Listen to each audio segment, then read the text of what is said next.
So this is from the November 21st City Council meeting. We had a final plat approval for Bodel Farms subdivision. You saw that one already. And then we had the reconsideration of the Parker Estates subdivision. This is the one off of Greenhurst near Albertsons. They requested reconsideration because the city council put some requirements on there that did not allow for a certain number of rentals in the subdivision. So a certain percentage of the homes could be rented, and that they would require that be incorporated into the HOA CCNRs.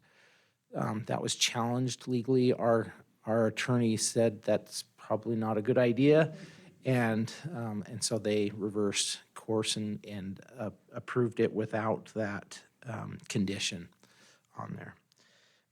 The next one was the home occupation CUP for the automotive and truck repair business across from Skyview High School that you considered. You approved the CUP, and the council considered it and reversed that motion so that they denied the CUP. Part of the reason is that the applicant moved from that location. Oh. And yeah, they bought a home, and just a reminder, and we did a great job in this case. We said, don't take any action on it until you've had the appeal period. In this case, he went out and bought a house in the appeal period, and then the appeal happened, and council denied the CUP because of it, partly because of him moving, because our code doesn't allow home occupation for anywhere but where you live. So he was trying to keep it at that location and live somewhere else. Okay. Correct, yeah. Yeah, it was planned, because you don't just go buy a house within a week. No. Yes, you could. It was his mom's house. Oh, I see. So, yeah, and then there were quite a few comments from the public about concerns about the appearance. As you saw some of the slides, but then we had quite a bit of public testimony against it in written form, and then we had some people show up in opposition to it. So, so they didn't approve that CUP. One question about that, Rodney. So Yeah. if the CUP is not granted, obviously, what if he just continues to operate? Then what does Yeah. the city do at that We've point? already had that question. So there's, first of all, we send code compliance out there.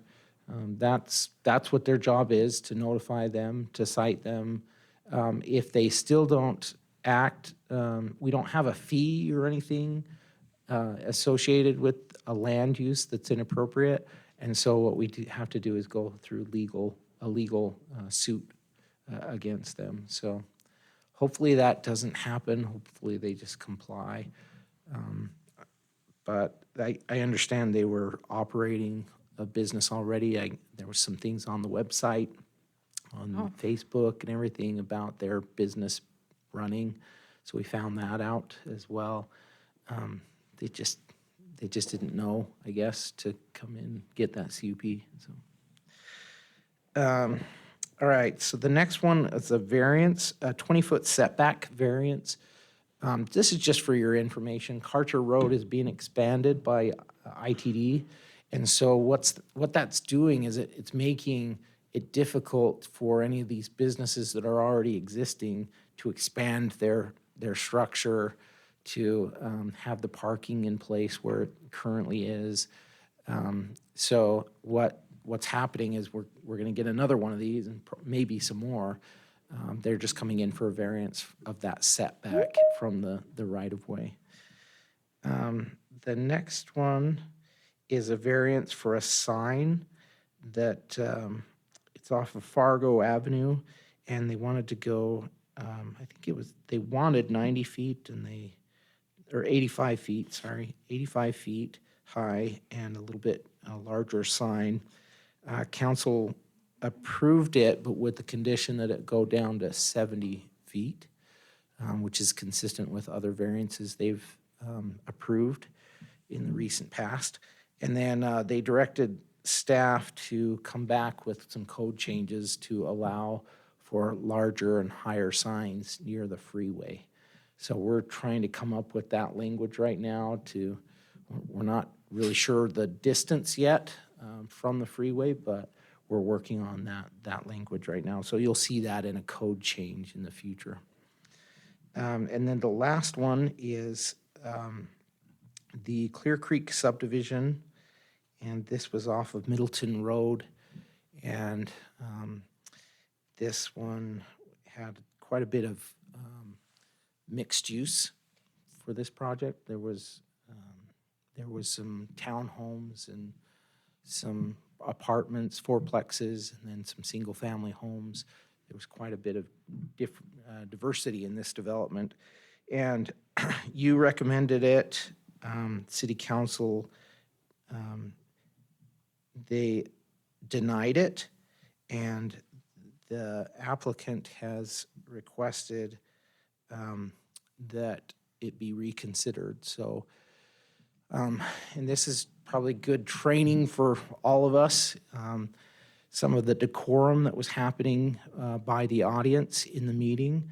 There was cheering and clapping allowed throughout the meeting. So as council members would make a choice on what direction they're going to go, there was cheering for that certain choice.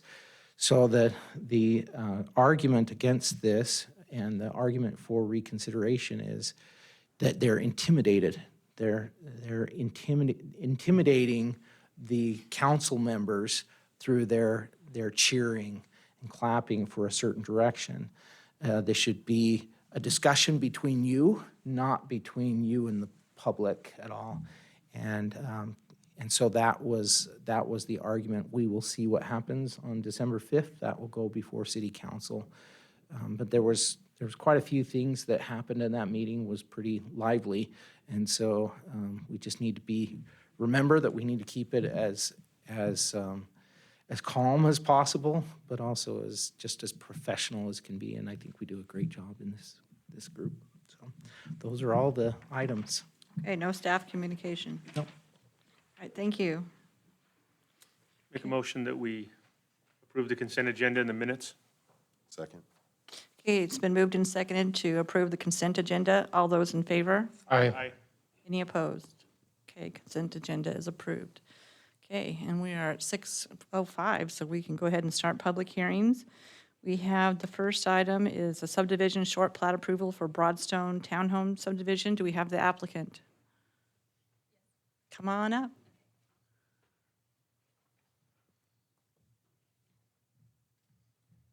Good evening, Madam Chair, members of the commission. Stephanie Hopkins with KM Engineering, thank you. 5725 North Discovery Way in Boise. I'm here representing Hawkins Companies, who's the developer on this project. And I do have a presentation that I think Parker is probably pulling up. So we are before you tonight asking for a couple of things for a project that's already been approved through design review and is currently under construction. Broadstone Townhomes is located just west of Fern Street and north of Colorado Avenue. It's about 2.8 acres and previously was rezoned last year to the RMH district, which is a multifamily district, and then received design review as approval as well last year for 6 multifamily buildings and 52 units.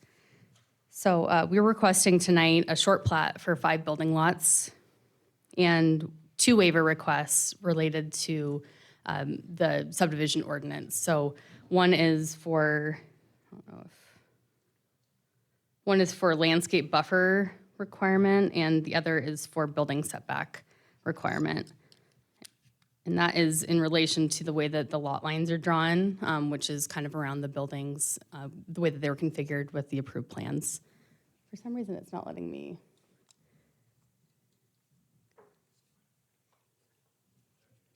Okay. I was trying to jiggle the batteries thinking that was, okay. So, And this is the location, we kind of already talked about it. It's super close to Northwest Nazarene. It's a nice infill project, really close to a lot of things. It'll be within walking distance for future residents as well as existing services. And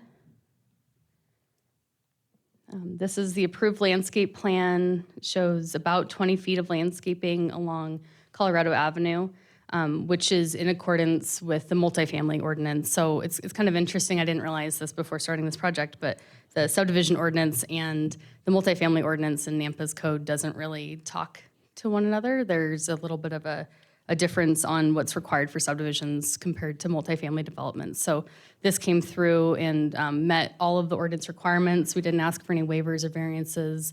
The landscaping was designed in accord with code requirements, and there were actually quite a few amenities included that were in excess of code requirements as well. So interestingly enough, the lot lines that we're now requesting were present previously on the property, and we actually did a lot consolidation, I think it was last year, under the premise that we didn't realize that we wanted to have separate lots, basically. So we could have probably gone through this process administratively, but because we consolidated those lots, we're now coming to you to ask for a short plat to put 5 of the buildings on, well, there's 6 buildings technically, but to make 5 lots for these 6 buildings. So these are the elevations for the buildings that are currently being constructed. And this is the short plat. So as I mentioned, we'll have 5 lots. They're in excess of what the code requires for this zone. There's going to be cross-access easements, and as you can see, there's kind of an easement through the center of the site as well as to Elder Street. And there will be agreements that'll be reached for each of these parcels to make sure that folks can enter and exit, and things will be maintained between each of the lots. This is the site plan just with the lot lines shown clearly, so you can kind of see how they configure with the buildings. For the most part, we're meeting all of the setback requirements and all the landscape buffer requirements. There's just a couple of exceptions that I'll mention in a few minutes. Oh, and as I mentioned too, there were quite a few amenities that were proposed with this project. Seating, barbecue facilities, children's play structure, bike racks, and internal pathway system. All of those would be accessible and available to residents, even though these will be on individual lots. So a big component of this project and concerns that were raised by neighbors and heard by the developer was maintenance of this property if it were to be developed on or put onto separate lots. And so I'll talk about kind of how that's going to be structured and what the plan is there. This is just a landscape open space exhibit that was approved to show you how much open space is being provided. And so the waiver request that we are proposing and asking for tonight is a 10.5-foot buffer to Bird Avenue, which is designated a local street. Typically, they require 15 feet of landscaping along this street for the subdivision ordinance. With the multifamily ordinance, it actually complies with the requirement. To Fern Street, we have about 11 feet proposed, and typically 15 feet is required. And then 25 feet is normally required along Colorado Avenue, which is an arterial roadway, and we're showing 22 feet for the majority of the buffer. There are a couple of areas where it exceeds that and meets the code requirements as well. So although the specific layout of this project has not changed, the requested number of lots has impacted code sections specific to the subdivision ordinance, as I mentioned. The project's currently under construction, and the developer would like to utilize the approved site plan. So we're requesting these 2 waivers to really accommodate that request while allowing them the flexibility to have separate lots for the buildings. The second request that we have is setbacks for the front of the building on the far west side and the southernmost building. So normally there would need to be 15 feet on each side of the property line for the front setback and then the side setback according to the building height. In this case, the way that it was approved as a multifamily development on one lot, it was meeting code requirements, but with the subdivision ordinance, it's no longer meeting that requirement. So we're asking for a little bit of flexibility and an approval of a waiver there. So as I mentioned, maintenance is going to be super important for this development. Neighbors, I think there were probably 5 or 6 neighbors in attendance at the neighborhood meeting, and they were pretty adamant about making sure that this was really addressed and well taken care of to make sure the development was maintained and that they were able to get a hold of folks if they needed to have things taken care of. So Hawkins has really worked hard to make sure that they're developing what is called a Common Area Maintenance Agreement, or a CAMA, and declarations that'll be used to maintain and I guess police this project in a way that'll make it really easy to enforce. So let's see. The declarations are going to ensure that the maintenance director has guidelines. This is an example of the types of things that'll be under that maintenance agreement. So common areas defined, of course, as areas that each lot is able to use from time to time, and it's not used by a building or other structure. The maintenance director is going to be required to maintain, repair the seal coating and resurfacing when necessary of all paved surfaces, remove snow, debris, filth, and other refuse from the site, maintain, repair, and replace any artificial lighting facilities or any common lighting facilities, and maintain all landscaped area and replace shrubs, trees, and other items if needed to make sure that we're complying with the code.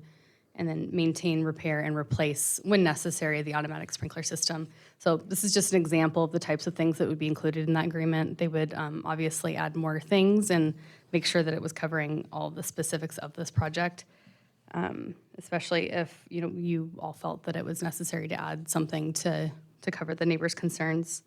We will work with staff further as we go through this process to provide them any documentation that they need, if it's a condition of approval or if there's anything in the development agreement that is needed for this part of the project.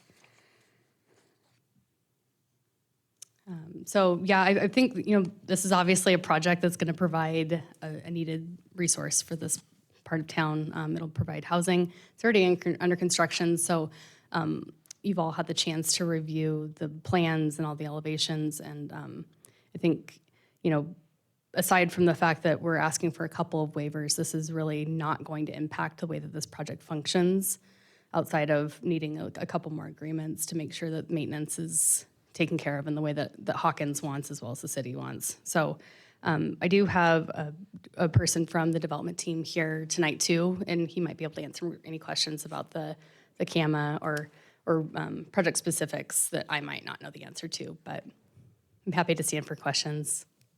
I have a question for you, please. Sure. Along Colorado, is there anything between Colorado and the buildings themselves that keeps people or children from wandering out into the street and getting hit by a car? Madam Chair, Commissioner Kehoe, I do not remember off the top of my head, so I'm going to look at the landscape plan really quick. I am sure that there's some kind of fencing, though. Yeah, there is. It looks like 4-foot wrought iron is planned. Thank you. Any other questions? Okay, thank you. Thank We may you. have questions later. Okay, thanks. Okay, Parker. Thank you, Madam Chair and Commissioners. I'll make this as simple as it needs to be. This project was approved previously. This is simply going back and subdividing so that each building is on its own lot. Where that happens, where it's built, and then you go back and subdivide, it creates some issues. They're asking for a couple waivers to work with those issues, which will eventually go before City Council as a business item to be approved, but pending your approval as well. So we looked at the elevations already. These are already being built, so that's not necessarily what's being asked today. It's RMH zone property. There's extensive history on this. We can just jump down to the latest in the past year. This body approved the zoning map amendment. The City Council denied the rezone request from RS6 to RMH. And then City Council again reconsidered the request and approved to RMH without a variance request to parking. And design review approved the architectural plans in August of last year. Couple things to point out as far as the applicable regulations. The one to point out is the setback requirement.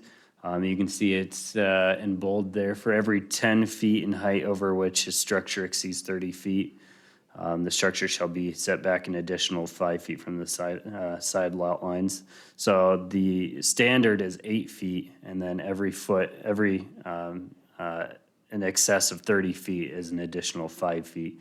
So every 10 feet over 30 feet is an additional 5. So this building exceeds, I believe it's 31 feet, so they would be required to be 13 feet from the property line. They're asking for a waiver to that requirement. Correspondence, a lot of this has been taken care of already with the building permit. Doug Critchfield, the Planning and Zoning Department, submitted comments regarding the landscape buffer requirements and the insufficiency there, which is the second waiver requirement. This is in the staff report showing those deficiencies. Again, these are the issues that occur when you approve a project and then go back and subdivide it. We've seen these already. Regarding the lot sizes, the minimum is 6,000 for the first two and 500 for additional units. So the proposed lot sizes are sufficient as far as the code. The lot sizes are appropriate.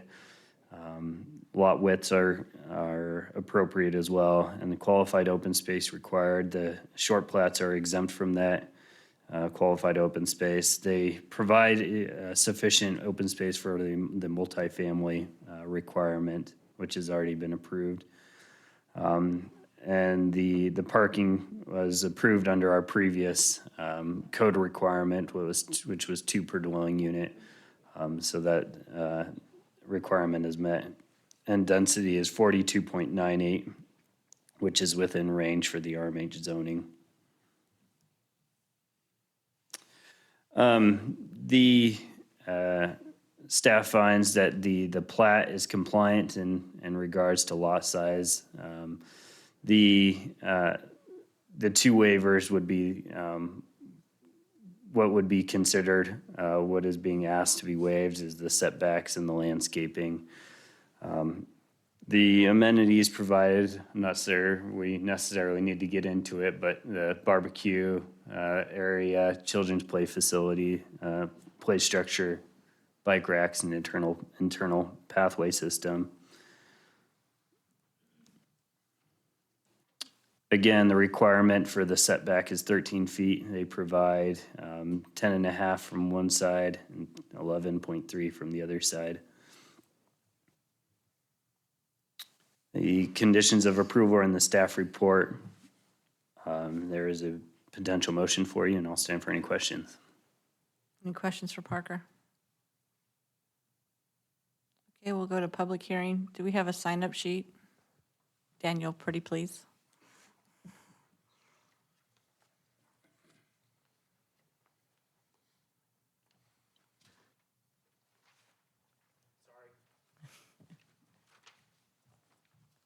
We'll forgive you This time. this time. There we go. Yeah. Okay, so let's start with, for the proposal, we have JJ Garcia, who just wants to be on the record as for and does not wish to speak. Stephanie Hopkins would like to speak. Oh, that's you. That's right. So you've already done your speaking. So, all right, then we have against Mary Ann Beck. Come on down. Make sure and give us your name and address for the record. You'll have 3 minutes to tell us what you're going to tell us. Excuse me, Mary Ann Beck, 912 East Bird. Thank you for letting me speak tonight. You have received a letter from Fred and Mary Jane Burton regarding their viewpoint in opposition to this proposal. I agree with everything they said and also oppose this proposal at the present time. When we had the neighborhood meeting the day after Labor Day, I asked 2 questions. Since neither was fully answered, I thought I would ask them again. The first question I asked was, how does this proposed change benefit the neighborhood? My question wasn't answered. After thinking about it, the only reason I can come up with it is that it doesn't benefit the neighborhood. The second question came as a result of a statement that was made, made at the meeting. The individual stated that there were no current plans to sell any of the buildings, but that was the reason why they're asking for the plat. So I asked if there wasn't any plans to sell any of the buildings, why then were they going through the time, energy, and expense to come before the city? The response was that Hawkins had not shared that with them. I can come up with 2 reasons for the proposed change.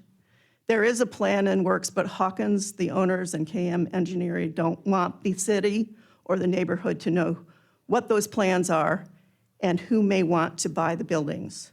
Or 2, there is no current plan, but that the parties want the proposal approved up front, so when they want to sell, they can sell to whomever they want without prior consultation, input, and approval from the city or the neighborhood. I would appreciate it if any individual asking for this proposed change would provide any additional feedback or response to my questions. Thank you. Thank you. Ma'am, I have a question for you, please. Yes. Give me an example of what would enhance the neighborhood. What would be good for the neighborhood? You said there's nothing good about this in the neighborhood. No, Give me- what give I'm me an saying example of is- What would be good? What I am saying is I asked the question how this change would be a benefit to the neighborhood, and there was no response. I think that, my second question, the fact that they can sell the building to whoever they want is an issue. Also, the maintenance issue. That was addressed by the applicant. I understand that, but I also know that homeowners associations don't always work real well. And that's what we were told, is that it would be part of a homeowners association. Thank you. Any other questions? Thank you. Okay, we have Mary Jane Burton that would like to speak, and then Fred Burton, who is on the record as against but does not want to speak. Thank you. Mary Jane Burton, 819 South Elder Street, Nampa. I'm speaking in opposition to the Broadstone Townhome project being subdivided and therefore to the requested waivers. When the Broadstone project was proposed, we, the city and the neighbors, were assured that the Hawkins Company wanted to build and operate a quality operation. Note, one quality apartment complex and one quality management company. We must now question the sincerity of that. The possibility of 5 different owners, some of whom could very well be non-residents of Nampa or even of Idaho, working together to make this a quality complex is not good. The HOA only works if the owners care, and when you multiply the if by 5, it becomes very problematic. The picture on the first page of the narrative, and it was the first picture that was shown, shows the site as it was being prepped for building. No concrete was poured. At that point, plans could have been modified so that there would be no need to ask for the waivers. So the question is, when did Hawkins and the families who own the project decide it would be a good idea to subdivide? Is this a case of bait and switch, just of poor foresight, or is it a way to make a lot of money selling the buildings off piecemeal? I don't know, but I do ask you to vote no to this waiver request. Thank you. Okay, and then finally, we have Bonnie Garris, who is against but does not wish to speak. Is there anybody else present that would like to speak for, against, or undecided on this proposal? Okay, let's have you come on back up here, Stephanie. And Thank you, Madam Chair, members of the commission. Stephanie Hopkins, 5725 North Discovery Way, Boise 83713.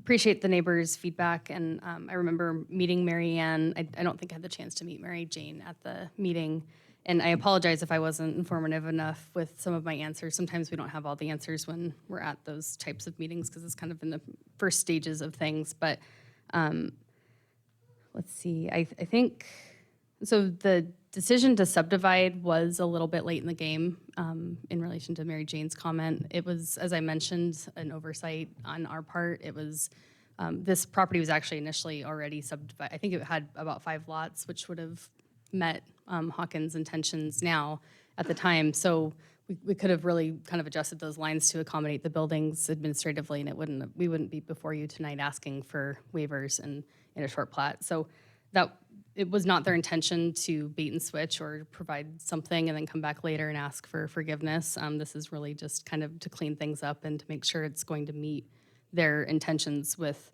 ownership, which Ethan Mansfield is here tonight with Hawkins, and I'll have him kind of come up and speak to what Hawkins' intention is with ownership and why they're subdividing in the first place. I don't think I covered that well with my presentation, so I'll have him come up and touch on that. Okay, thank you. Good evening, Commissioners. My name's Ethan Mansfield, representing Hawkins Companies. We're at 855 West Broad Street in Boise, Idaho. Yeah, so as Stephanie touched on, I'd just like to talk a little bit about why we're here before you with the subdivision. It was truly an oversight. We're asking now to rectify that, and it does include these waivers. But had we done the original property line adjustment, it would not have needed any waivers. I do want to restate that we don't have any intentions to sell this property. This property is, we would like this property to be owned in jointly between several families, including a Hawkins entity. To do this, we felt it would be simpler to simply have separate lots for each owner. They'll be owned in a trust. It's generally the intention is to be able to have that flexibility to pass those parcels on within a family, not to sell them. Now, we completely understand the concern that they may be sold. One of the family members may decide to sell. Most buyers would not buy a single parcel of a multifamily project. That's relatively uncommon, but because we understand that could technically be possible, we've put together a CAMA, Common Area Maintenance Agreement, as well as a host of other agreements, including an access agreement across all 5 parcels to ensure consistency of management, even if there were to be separate owners. So the statement that was made about separate management companies is not exactly correct because there would be a single management entity that would administer the Common Area Management Agreement. So I think that's a relatively important piece to understand. And I think in addition, if there's any concern about certain owners kind of preventing access to certain pieces of the development, that's all handled through an access agreement that's kind of blanket across all 5 parcels. So I guess between the CAMA and the access agreement, all of those issues should be taken care of. As far as how it benefits the community, Hawkins as an owner takes pride in their developments, and we strive to provide first-class, first-rate rental properties. If this property were sold, which we don't have plans to, but again, it's going into a trust for family members, we feel that actually having accountable owners, all accountable to a Common Area Management Agreement, which would not be in place if it were under one entity, actually strengthens the ability for it to, or the kind of the maintenance obligations and the obligations of the owners and manager to keep it first class, first rate.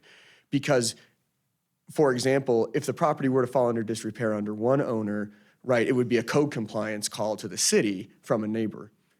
If the owner was, if under 5 or 1 or 2 or 3 separate owners, if one of them were to eschew their maintenance obligations, the other owners would have a legal obligation and a right to address that before a code compliance case was made. So it actually almost strengthens the ability to enforce high standards of maintenance, if that makes sense. So thank you very much. Couple of questions before, before you leave. I've heard the term a couple of times, one from you, that this was an oversight. It seems like a pretty big oversight to me, though. Were the trusts in place in the development stage of this project? That is a good question. The trusts were, to my knowledge, not in place at the time at the inception. So this was conceived of after the development was already kind of underway. In retrospect, to maintain flexibility, we should have kept the number of lots that we had initially. Right, but at the time, what you're telling me is that you didn't have the trust in place, so that's why you didn't consider separate lots. That's fair to say, Commissioner Kirkham. So now the trusts are in place. This is primarily why you want to divide this into 5 different lots, so that potentially down the road, those individual lots in the building would therefore pass into the trust. Supposedly, that's the. Commissioner Kirkman, that's correct. Okay, thanks. Go ahead, Drew. I can't remember if it was you or Stephanie that said it, but you mentioned that if you had just done the lot line adjustments, none of these waivers would be required. Can you elaborate on why these setbacks and landscape buffers wouldn't have to be required? Commissioner Morgan, yeah, I certainly can. So in short, I'll let Stephanie kind of dive into the details of this particular piece, but in short, what it is this application meets all of the setback requirements of the RMH zone. It does not meet buffer requirements of a subdivision. And so due to the subdivision piece of it, that has thrown us into the necessity to request waivers. Quick one, it might have been in there and I missed it, but in your management agreement, is it going to be part of the documents that are on file with the county that all 5 properties will have to be managed under the same management company? And so if it does end up being sold, and one owner can't have their own management company, while the other, so all of them will have to continue to be managed under the same property management company. Commissioner Turner, that is correct. Any other questions? Okay, thank you. Thank you very much. I have a quick question for staff, and it just goes to the code, the subdivision code and the short plat code, I believe, or the RMH. Are those in conflict with each other in this? Because it was brought up that they were, but is that the case? Madam Chair and Commissioner, there are things that would apply to subdivisions that don't apply to a regular multifamily project. So one thing that is required with subdivisions that wouldn't normally is a landscape buffer in excess of, with a subdivision, it's 25 feet versus 15 feet for a regular product. They would still have to apply the same setback requirements if they kept the original lot lines. So they're not necessarily in conflict with each other, except in this extenuating circumstances is when they become that, thus the waiver. Right. Okay, I just want to make sure the there codes could be were- issues with density. There can be issues with density being the big one. So if they come in and subdivide, then there have to be a certain number of units on a certain number of lots, and it gets into a whole other issue. And in addition to building code requirements as well, when they put a lot line next to a building, they have to build a certain way. So there's extra requirements that come in. Okay. Any other questions for staff? I'd entertain a motion to close public hearing. Second? Okay, it's been moved and seconded to close public hearing. All those in favor? Aye. Any opposed? Okay, public hearing is closed.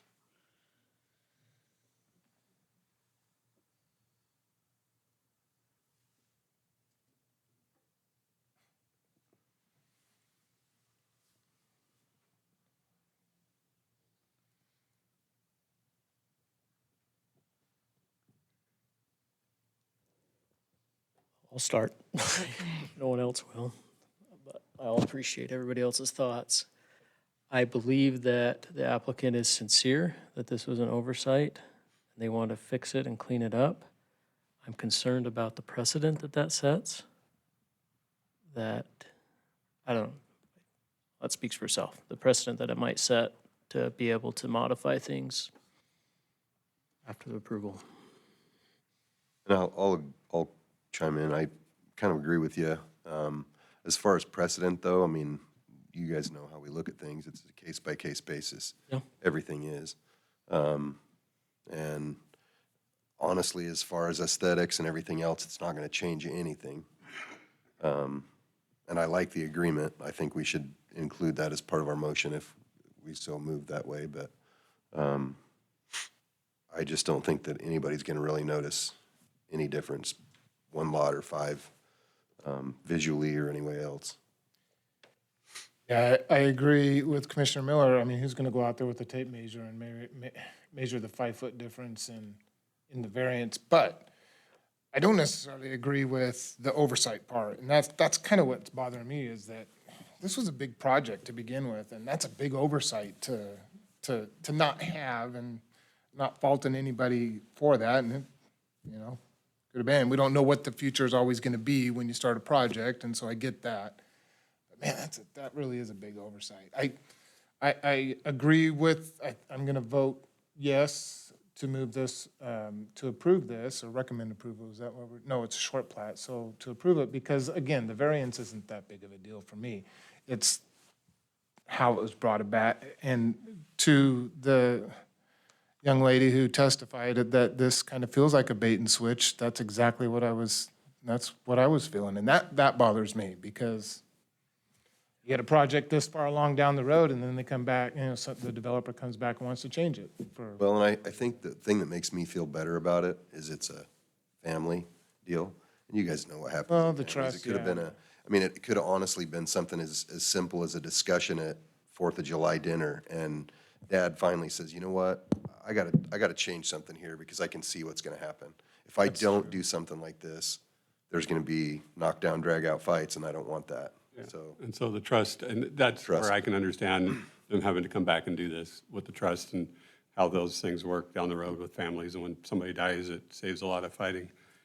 So I can totally understand how this could have been an oversight, and then this trust came to be. And then the other thing that I'm thankful for is it's all going to be managed by one property management company, because then if you start having different property management companies on the same project like this, one's good or two are good, but then you get one that doesn't care, where if it's all under one and it's all under the trust, I think it'll protect it. And I think, I honestly think it was a mistake, and things have changed since they started this project, and they want to get things covered for down the road and make things easier for when that time comes that we all get to face, so. Yeah, and that consistency is important, and I appreciate because family dynamics change. We don't ever know what that's gonna be like.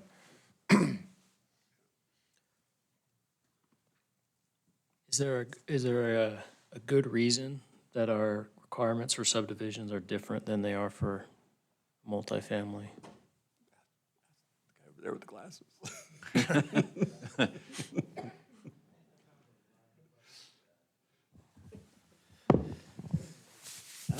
So the question is, for a multifamily development to come in on its own in an RMH zone, why are the standards different than if it were to subdivide, right? So I'm not really sure how to answer that, except to say that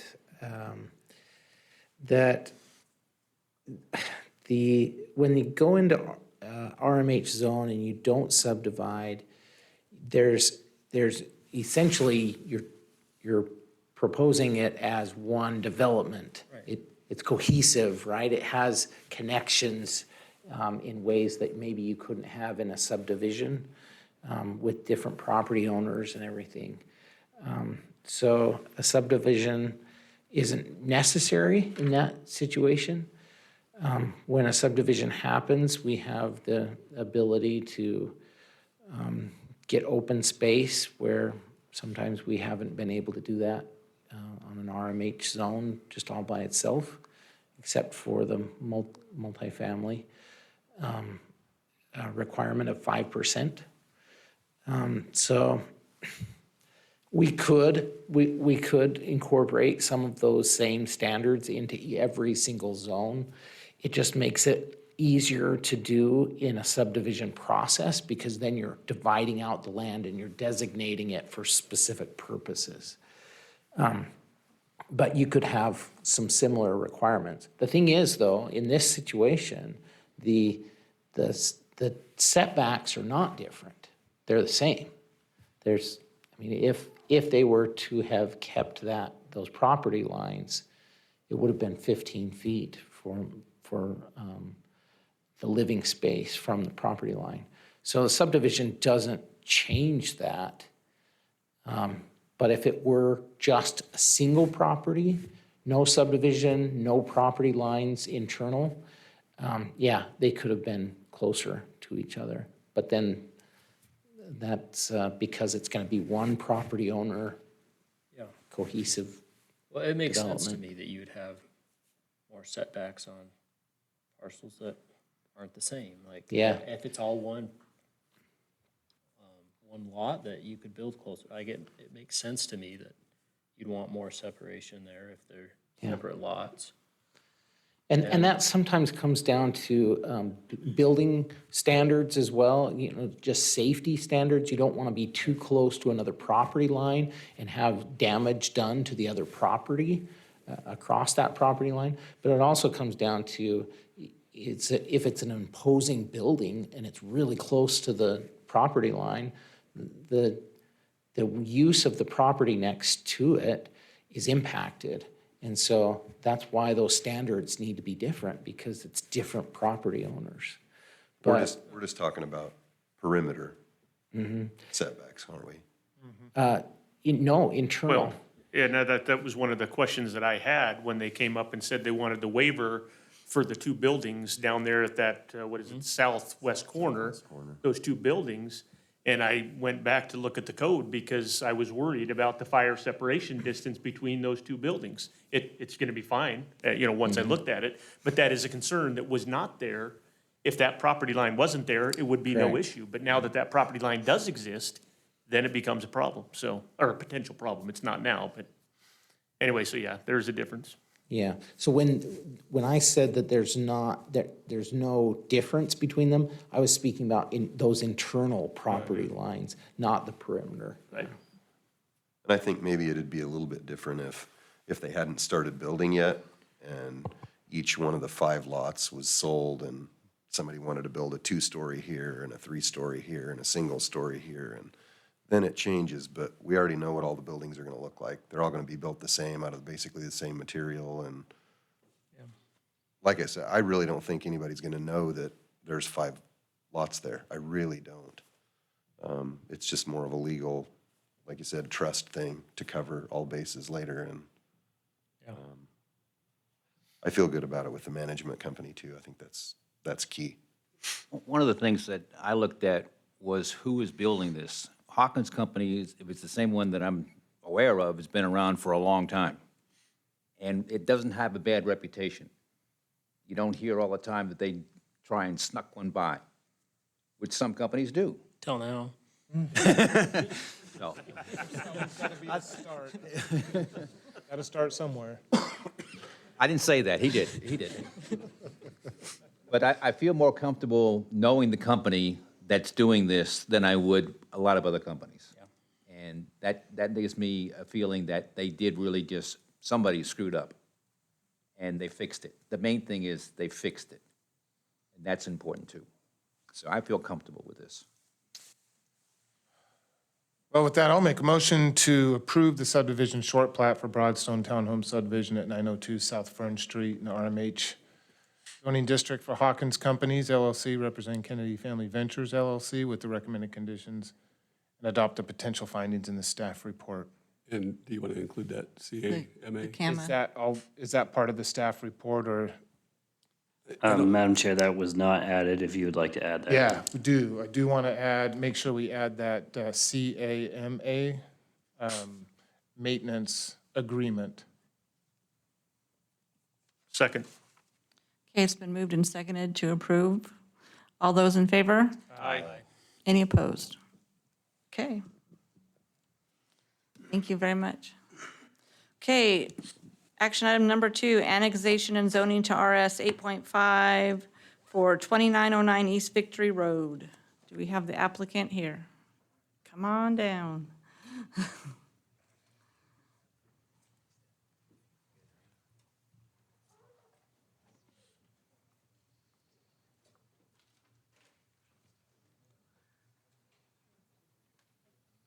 Give us your name and address and tell us what you're wanting to do. Yeah, I'm Olga Sumtsov, and I live at the 2909 East Victory Road. And Can you pull the mic down just a little bit so we can hear you? There you go. And we would like to have the pressurized irrigation. And since they do the road right now, they already put the irrigation for almost each lot in our road. I mean, like opposite and on our side. And we were asking because we always have a canal, and like the water, when we open the gate for the water come in, and for 10 years we lived there, we never get the flooded ever. Sometimes just get a little bit closer water, but it's never get the water all the way to our property.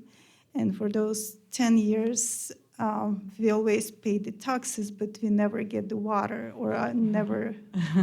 That's why when they start building those roads and they put those pressurized irrigation in our property and like the other neighbors, that's why I asked the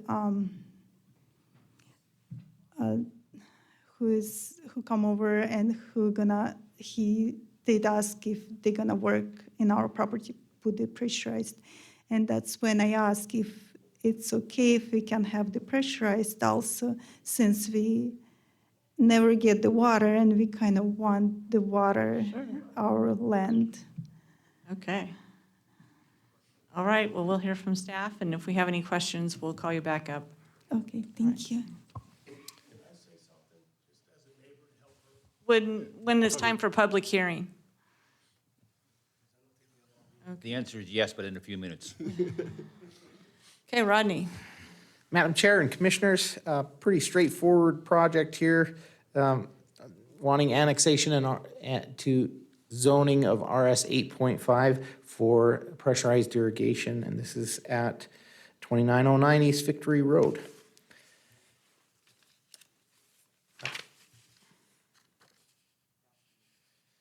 There's the aerial view. Here's some potential findings for the annexation. And staff can recommend approval of this request based on these findings. Number one, with the annexation of a portion of right-of-way, the property is contiguous with city limits to the north.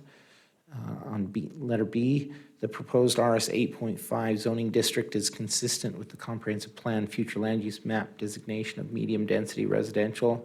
Therefore, the RS 8.5 single-family residential zoning would not create a spot zone. Letter C, the land uses in the area consist of Canyon County large lot residential and city medium-density residential. So this area of the city is developing as medium-density residential with some higher density less than half a mile to the west. So it is consistent. That zone is consistent. Letter D, city services and utilities are available to this property. Nampa City Council approved a single-family subdivision of Walton Woods directly to the west in October of 2022. And the property is already developed as a single-family residence and will continue the use. They are requesting connection to city pressurized irrigation services. Letter E, city codes are written to protect the public interest by providing guidance for development. Therefore, this project is presumed to be in the public interest because if it proposes no changes to the existing use of the property except to connect to city services. It is in the interest of the city to provide utility connections to existing customers. And then last, all necessary right-of-way has already been dedicated to the city related to this project. So those are the basis that staff is suggesting as potential findings for you. Engineering comments were pretty standard. Here are their general comments, then their conditions, and these are all very standard conditions. Building department, same thing. Here's the recommended conditions of approval based on those engineering conditions. And here's a motion for your consideration. Okay. Rodney, Yes. curiosity question. When we have an applicant comes to the city with a project like this, does anybody sit down with them and say, oh, by the way, you do have to pay city taxes now, which you didn't pay before, you just paid county taxes? Does anybody sit down? From a planning perspective, we Are they made to realize that they're going to be paying more in taxes? Yes, sir. I guess, I don't know. I don't know. It depends on their questions to us, and I don't think there's any standard statement that we make every time somebody comes in. I guess we presume that they understand that Yeah, but not you come into the everybody- city. Yeah, understood. I was looking to Daniel to see if there was any kind of conversation when they connect to utilities and what. So we certainly talk about the requirement to annex and that. The specific discussion of taxes is not one that necessarily always comes up. It happens Do you where at least say, that, hey, it's not a freebie? I mean, you're going to have to pay a little bit more for this? well, I mean, we talk about the connection fees that they have to pay and the bills they'll receive for the irrigation, all that kind of stuff. Specifically on the city taxes, that's likely sometime, I mean, I've been in conversations where that's discussed and people will ask specifically, how much will my taxes go up? And we refer them over to the county for that because we don't have that information directly. But that's not something that is, it can somewhat depend on what questions are asked. Rodney, couldn't there be something, just kind of like a check sheet, oh, by the way? Sure. Yeah, and maybe as part of our application, the physical application, maybe we have something on there that they acknowledge that they understand that. We'll have to talk about that as Yeah, 'cause this is going to be staff. ongoing now. It's not Yeah. just a one-time fee. That's correct. Just stay out of the weeds about how much they might be paying is Yeah, really, because we don't. it's an know that. unknown. Yeah. Yeah, Well, and that could be simply just on that document. You know, please refer to Canyon County for sorry. tax change questions. Yeah, true. Yeah, that'd be ideal, something like that. So just to make them aware that, oh, by the way, they get that bill in the mail, so what's this for? Yeah. I still do that when I get a bill. Yeah, I got my county taxes last week too, that's what I mean. One other question while we're talking. So they're just hooking up to pressurized irrigation. Are they going to have to abandon their personal well? Not No, until, we have stubbed water and sewer to them with the project, or water to the project. Sewer does not extend in that location yet. The Walton Woods subdivision will be bringing it down. right. But no, until such time as they choose to go off of their domestic well, they would not be required to abandon that. Okay. Okay, let's go to public hearing. I have nobody signed up other than the applicant. Do we have anybody that would like to speak for? Now's your turn. Come on down and give us your name and address and tell us what you want to tell us. My name's Cliff Burnside. I live at 3 North Kings Road, the what they call Kings Road roundabout that we call the cops about every weekend because we got stupid people that live in Nampa nowadays. Anyway, what I came for her is because I don't think they can understand when someone came to her and said, this is what you got to do. With this roundabout, and it goes from not only Kings Road, it's also part of Victory Road. And out of all the houses, why did they pick on them to have to do what she's doing? Everybody else got free. When they come in and hook it up into your yard, and they say, okay, you now have pressurized irrigation, they didn't come to us and say that I have to pay for it. Now, I know water, I have to pay for water. So there's gonna be a bill sometime that says I have to pay for pressurized irrigation, I would assume. But they did not say anything about me being city, because we're still all annexed county. There's like, 15 homes of us, there's still annexed county. We don't have water. We don't have sewer. We don't have gas. We're county. We have electric and we have sewer or septic tanks and drain fields. And you're on the pressurized irrigation. No, they gave it, that was part of the thing when they came in and said, we're gonna destroy your whole neighborhood for a while, so we're gonna give this to you for free. That's what we were told. That's what we were told. So let me get this straight. Are you saying that they were, They were asked to pay to hook up. The rest of us were not. this is not their decision? It seemed To like do they that? were kind of told it was already there. You guys put it in. And then they come to them and say, no, to hook up to it, you have to pay this. No, you guys already put it in. They didn't tell her to put it in. Was it part of the people that were affected right by the roundabout construction? No, speak it to it goes to the once school. It goes extended to the school. For some reason, they went further. So it is a little different, but it's all due to the roundabout. You wouldn't be doing anything unless the roundabout, and then I don't know who's coming in, Corey But Barton next to him. let me get this straight. So what you're saying is that they were told, if you want to hook up, you need to pay this. Yep. They weren't being told you need to hook Well, up. the other three people that are I on the mean, same- was that they're being told, if you want to hook up, you have to pay, not you have to hook up? Correct. Okay. It's already hooked up. They put it in before they asked anybody. It came in, it was there. They come home from work and there it is. Okay. And now they're telling you have to pay, and they paid. We'll Then all hear of a sudden you have to come here and say, it sounds funny, they said, well, you gotta come in and make sure it's okay, and then they have to pay, I don't know how much they've paid, and then they said, well, it's not even for sure that you're gonna get this. And now you're wanting to raise taxes. Now, why were the other three homes that are right by them, they're not here? They didn't get the same letters. They weren't told you have to be here, you need to go, you have to pay for the hookup. We'll ask city staff. Well, let me, I just want you to know the whole thing. Right. Thank you. Okay, Daniel? Come on down.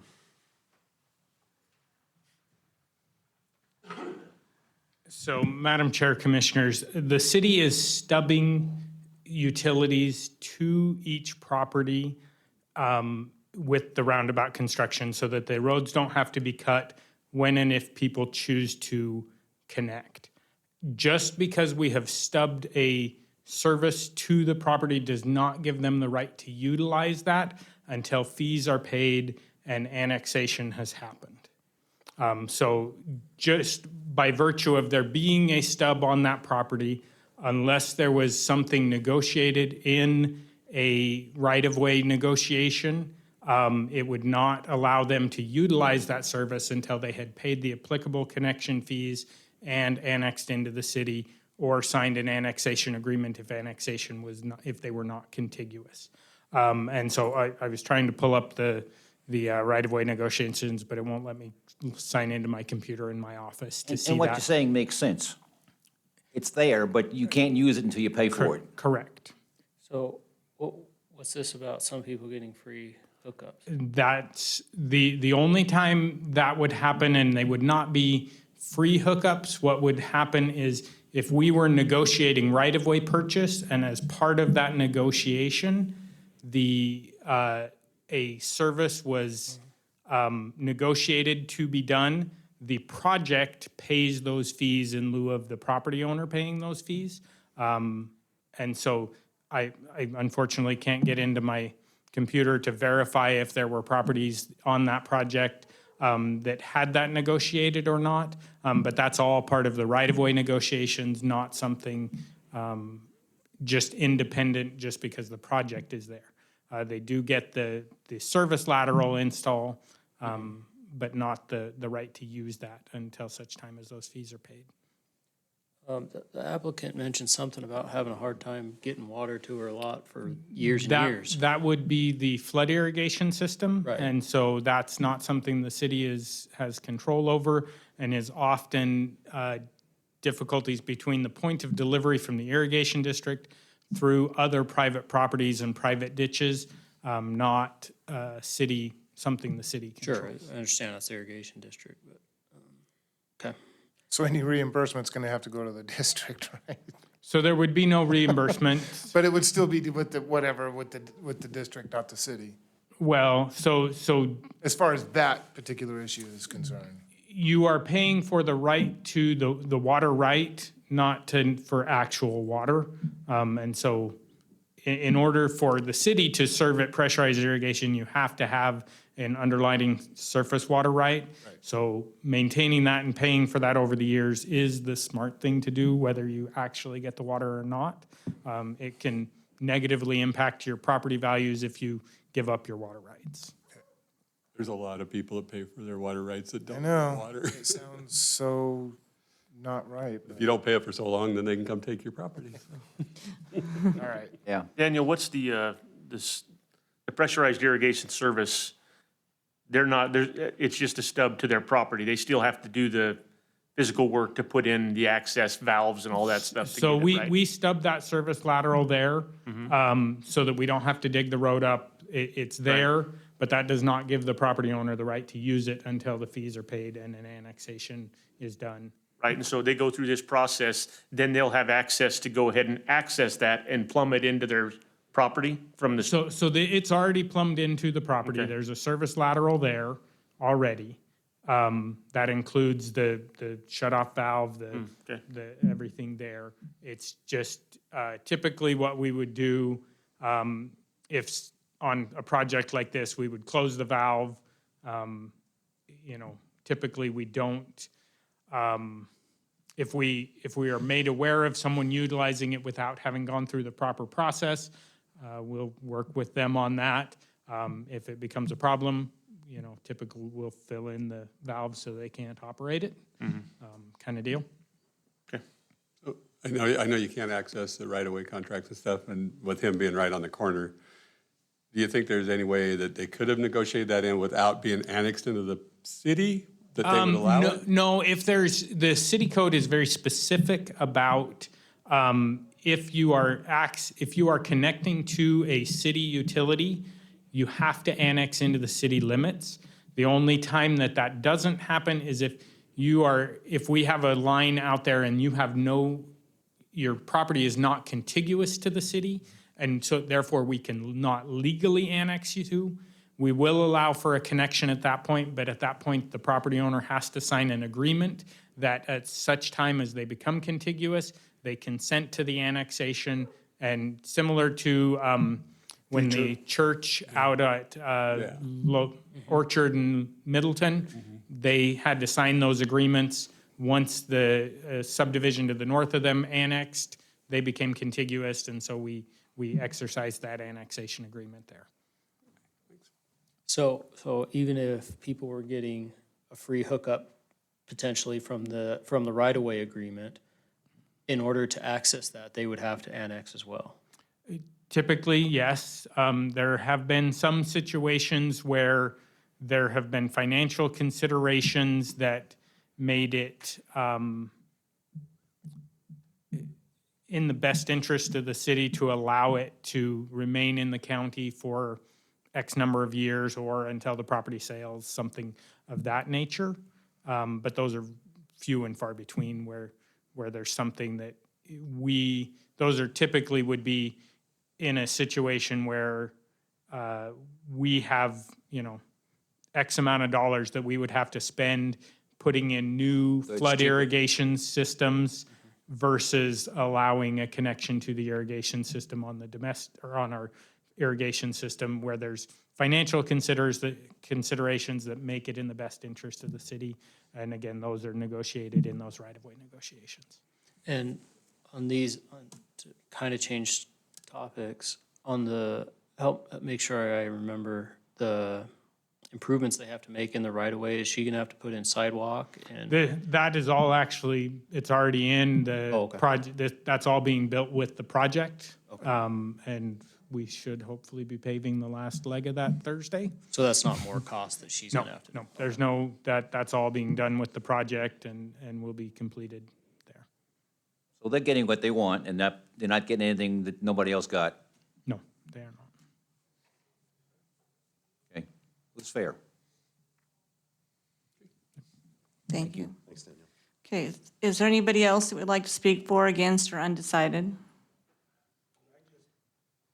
You've already had your chance to testify. We can't have you come up again. I'm sorry. Okay, seeing no one. Make a motion to close the public hearing? Second. Okay, it's been moved and seconded to close public hearing. All those in favor? Aye. Any opposed? Okay, public hearing is closed. Madam Chair, I think we forgot to allow the applicant to come up at Oh, the end there. You might have to motion to open the public hearing again. so do we just ask if they'd have something to say before we do that? That's a good idea. Okay, did you have anything else you wanted to add?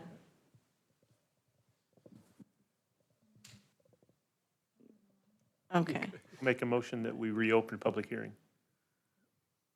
Second. okay, it's been moved and seconded to reopen public hearing. All those in favor? Aye. Any opposed? Okay, public hearing is open again. No, you've already spoke, so, but the applicant has a chance that they can come back up if they want to ask further questions. I think in fairness, I mean, because of the communication barrier. difficulty and language barrier, I would like to hear maybe what he has to say, but that's just my opinion. I don't. I'm more than happy to talk to you after the public hearing and.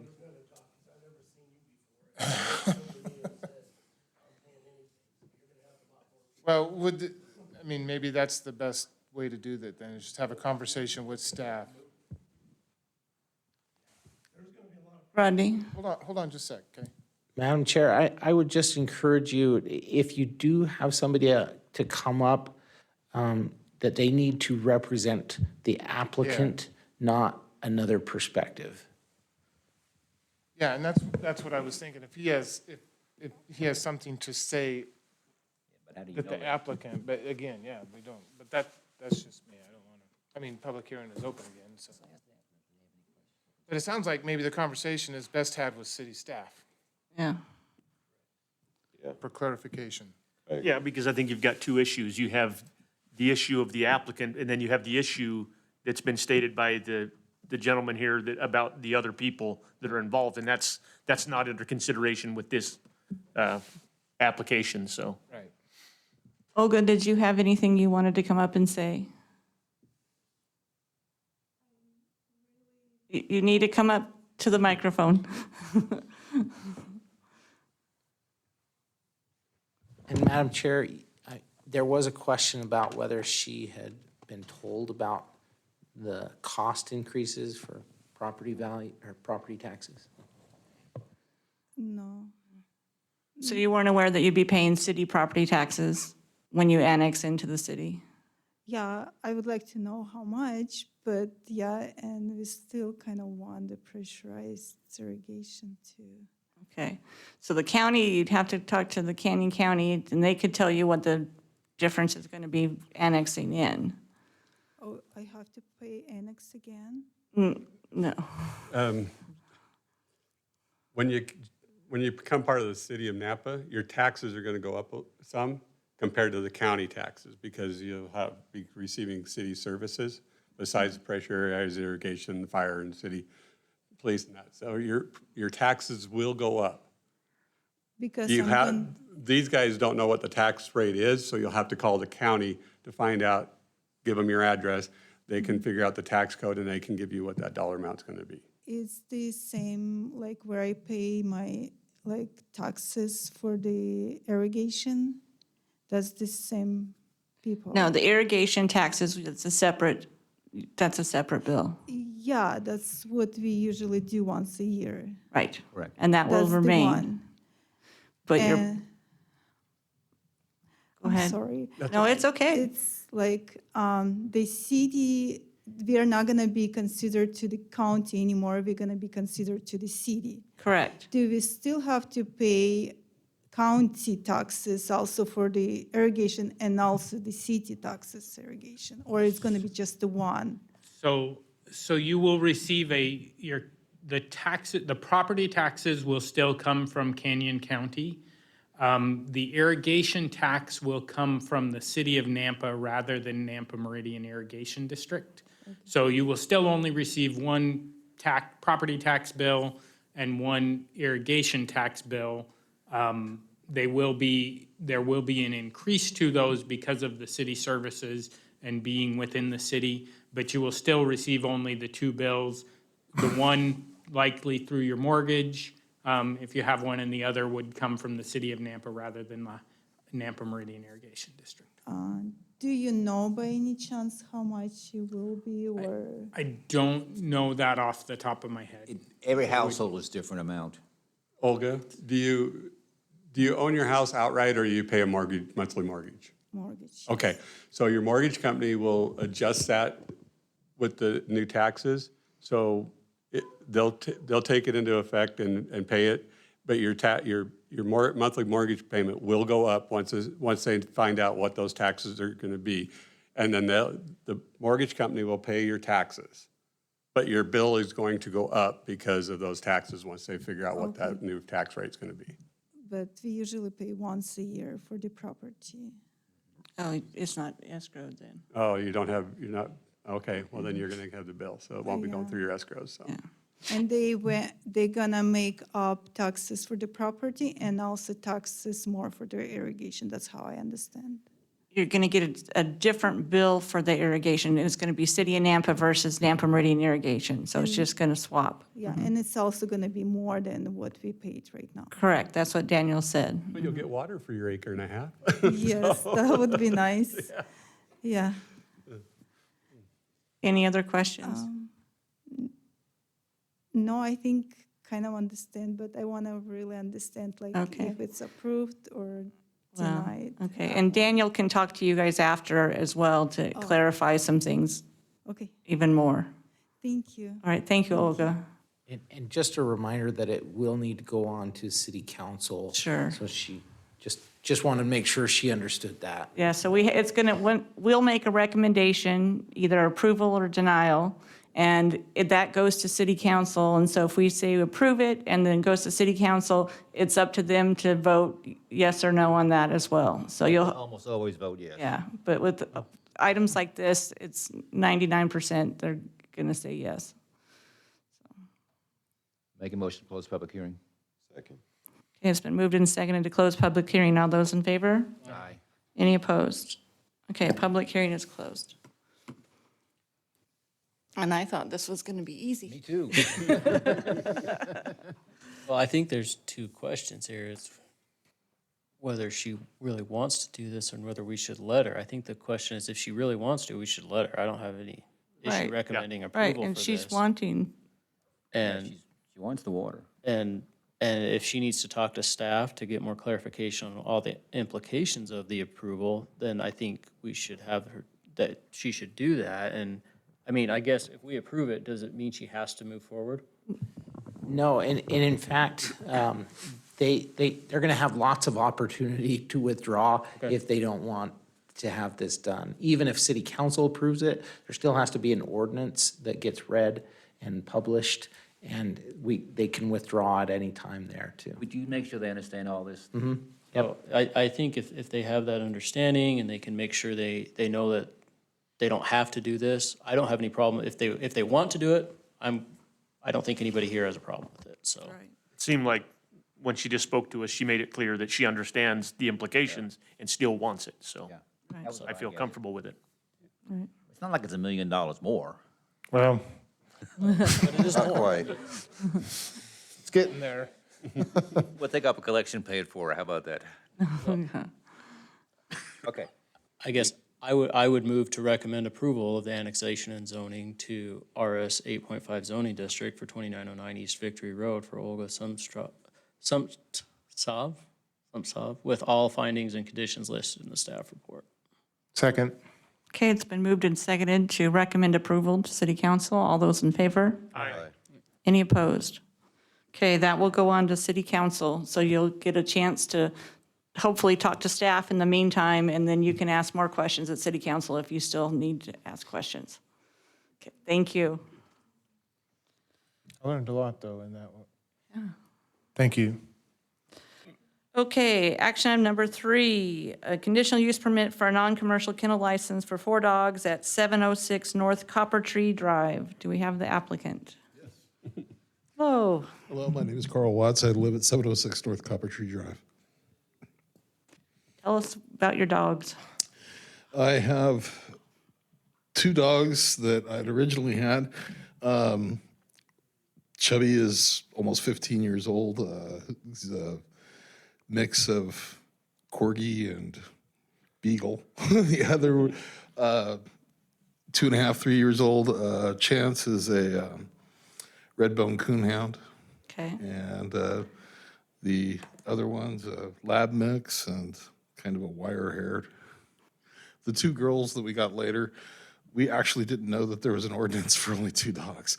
It was during the whole COVID mess, and the people who had the 2 dogs were hoping to keep the 2 sisters together, and they were getting a new baby, and they were living in an apartment, and with the small yard that they had, it was just better for them to take and find somebody to take care of them. And we just thought it was good playmate for the younger dog so that he didn't wear out the old dog. So basically that was just it. We were just looking to take and keep them all together, have a good time. So you rescued 2 and you're just trying to keep them all. Yes, Okay. All right, we'll hear from staff. We may have questions for you. sure. All right, Christy. Hey, thank you, Madam Chair and Commissioners. Christy Watkins, Principal Planner for the City of Nampa. The request before you this evening is for a conditional use permit for a kennel license to keep 4 dogs at 706 North Copper Tree Drive. This is a picture of the front and the side of the house, the yard area. So the findings for approval, staff feels comfortable recommending approval based on these criteria. No comments or issues or complaints were submitted by the neighbors or by animal control. Having these 4 dogs at this location does not adversely affect the livability or appropriate development of the abutting properties and the surrounding neighborhood. A conditional use permit and kennel license is required to be approved per Nampa City Code 1032 and Nampa City Code 1012C to house more than 2 dogs on a property in an RS6 zone. Again, when we were talking about the convenient and functional living of the area, no comments, issues, or complaints were submitted by neighbors or animal control, so we don't see an issue with that. The project, these criteria sometimes are kind of hard to apply to dogs. So we can turn this around and say that having 4 dogs in this case, considering the fact that there have been no complaints from animal control, would not affect the successful operation of the neighborhood. So correspondence, typical correspondence from the building department, potential conditions of approval requiring that they get a kennel license after the appeal period is complete. And these are the potential motions. I will stand for any questions. Christie, I have a question for you, please. Okay. In the application for the CUP, it asked length of time requested for the conditional use permit, and they had 30 years. It's 15. Are you sure you weren't talking months? Yeah, that was, 30 years, I mean, no offense, but the dogs aren't gonna live that long. Commissioner Kehoe, that question probably shouldn't apply to animal.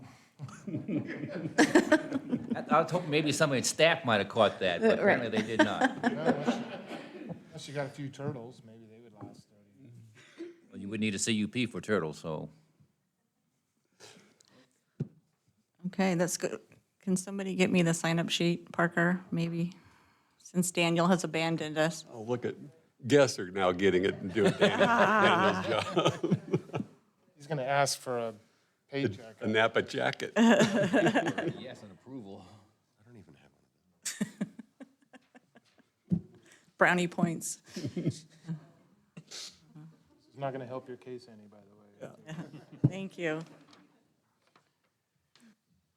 Okay, hearing number 3. So we have nobody signed up on here. Is there anybody present that would like to speak for, against, or undecided on this?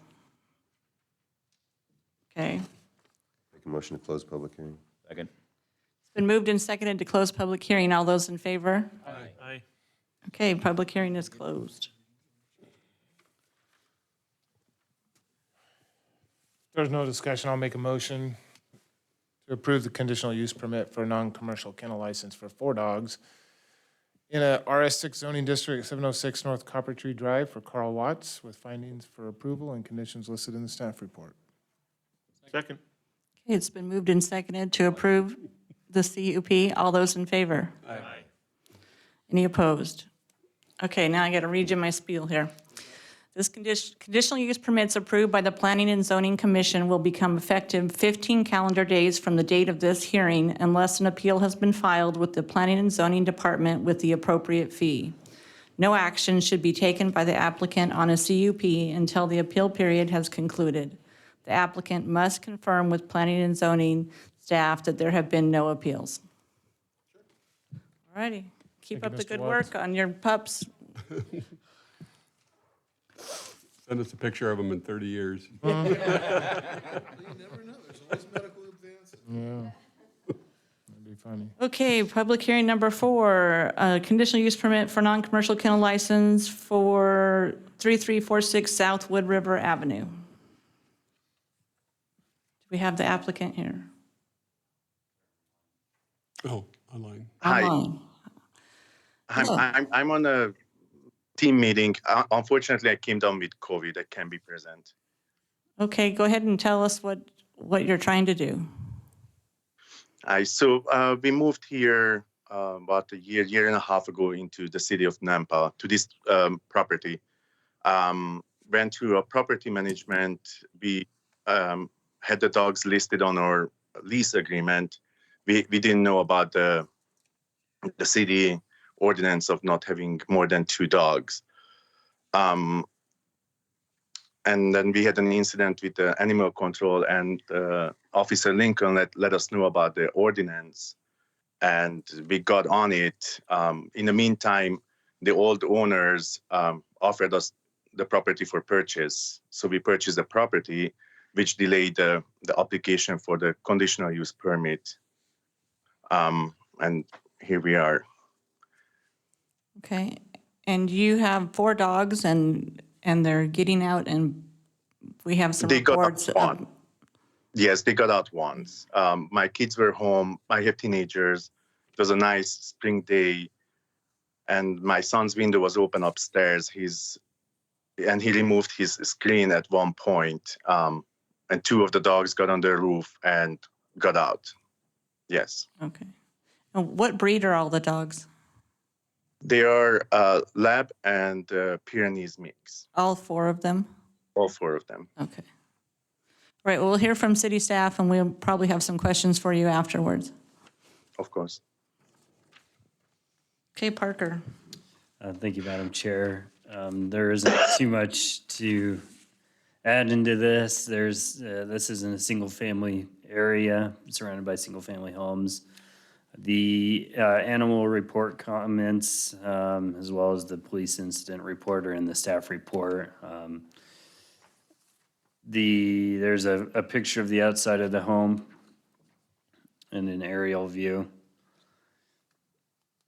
We're aware of the requirement for a CUP for more than 2 dogs.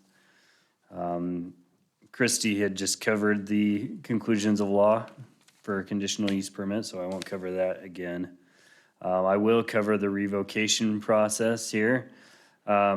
In the event of a violation of any of the conditions, the planning and director or his designee may revoke any CUP. Then the city staff will investigate the complaint. Upon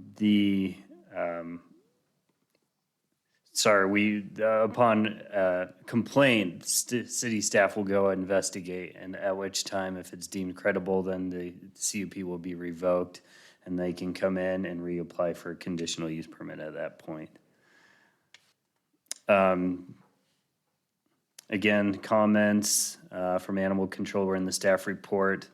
There were comments received by neighbor and the HOA. Those were in the staff report as well, and I believe some of those people are here to comment.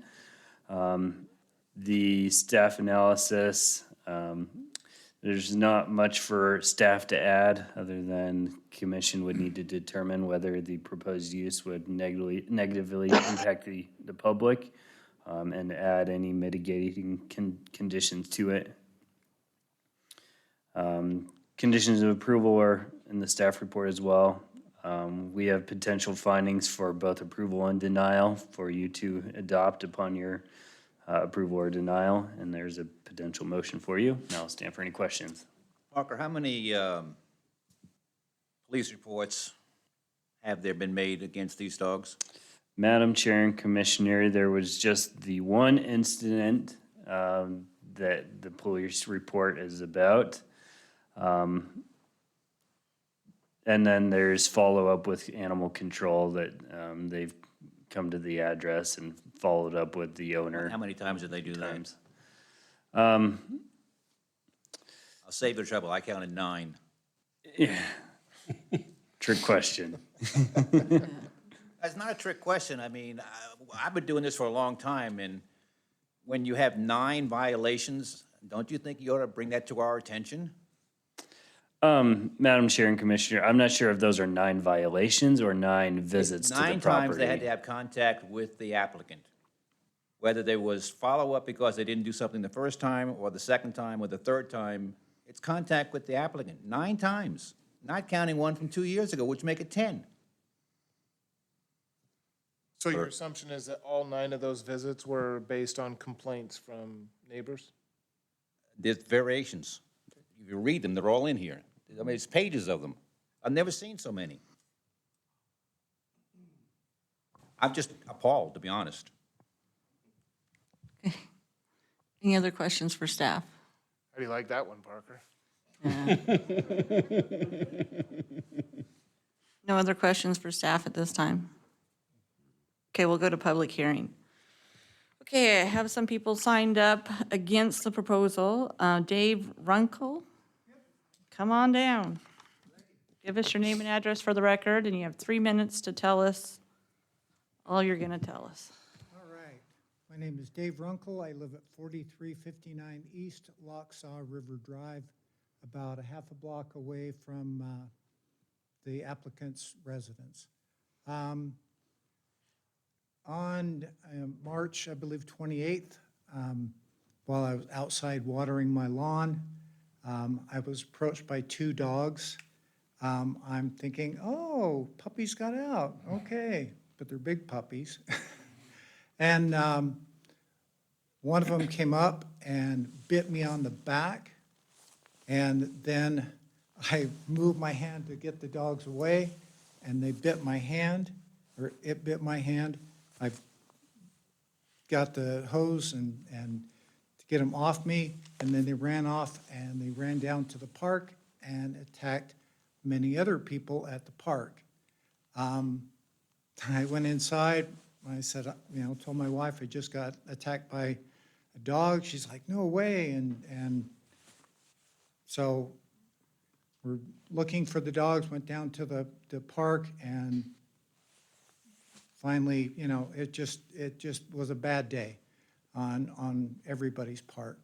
There was a child that was bit on the rear end. A 2-year-old child was lifted up away from the dog. The reason why I am opposed to this is because it could have been a lot worse. I think we dodged a bullet that day, and I do not want to see a repeat. Time where somebody gets mauled or seriously hurt more than I was. I had to go to the doctor. The doctor said it was a good thing I went because of puncture wounds on my hand. Good thing I didn't put peroxide on it, like I would think, just the normal thing to do, or put Neosporin on it. He said, nope, that would have encapsulated the wound, and I could have got a worse infection. I did contact animal control, asked them if the dogs had rabies shots. He said, yes, they did. But I don't want this to ever happen again.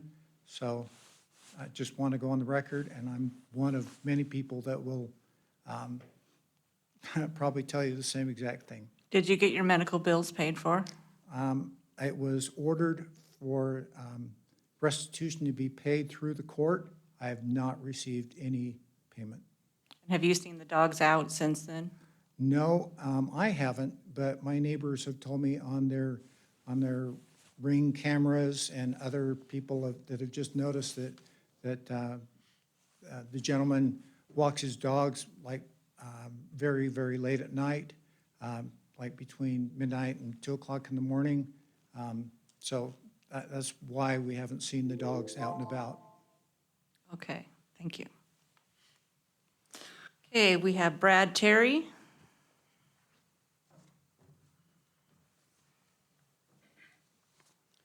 Madam Chair, Commissioners, my name is Brad Terry. I live at 3323 South Clearwater Court. So 3323 South Clearwater Court is directly behind 3346 Wood River. So I'm here to oppose the CUP for the dogs also. So the dogs, as Mr. Runkle also told you, the police reports, I sent the police reports to you guys. So that's the one instance where the dog got out. I believe it bit at least 4 people, one adult or 1 or 2 adults and several kids. There was also an instance which didn't get called until later where the dog went through the neighbor directly to the north of their house. 2 of their dogs went through the fence and started fighting with the Great Pyrenees that lives next to them. And I know one of the owners of the dogs that live at 3346 had to go out and get their dogs and pull them back in. So that's just the 2 instances we know of where they've caused problems out in public. The other problem with the dogs is anytime we enter our backyard, if their dogs are out, their dogs come to the fence and they sound like if they could get through, they'd be taking a leg off. That's what they sound like when they come out. Also, whenever their dogs are let out, they begin barking at each other. So whatever time of day that is, if they're let out, midnight, 7 in the morning, those dogs go at it for a minute or 2 at least until somebody either brings them in or they have enough of it. The dogs are a nuisance, and I think they're a threat to the public. So I stand against it. Thank you. Thanks. Okay, Raina Scott.